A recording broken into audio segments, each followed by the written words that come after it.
আছে কি সে কি কি আনছো আরো বলি হুজুরের কি গরু কালাবো না কম কম 500 টাকা এই 2 প্লেট কি একটা তোমার একটা আমার নাকি কম কম 500 টাকা চলো চলো কম কম 500 টাকা দাম আগে খায়া লই কিন্তু লইছি পরে বেচা কিনি নাকি গো নাকি হ্যাঁ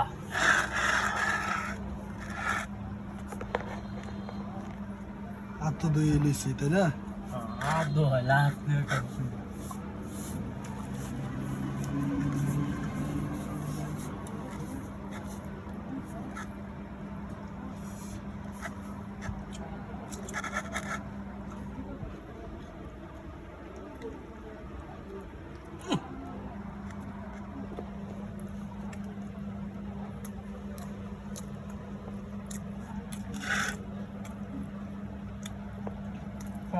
হুম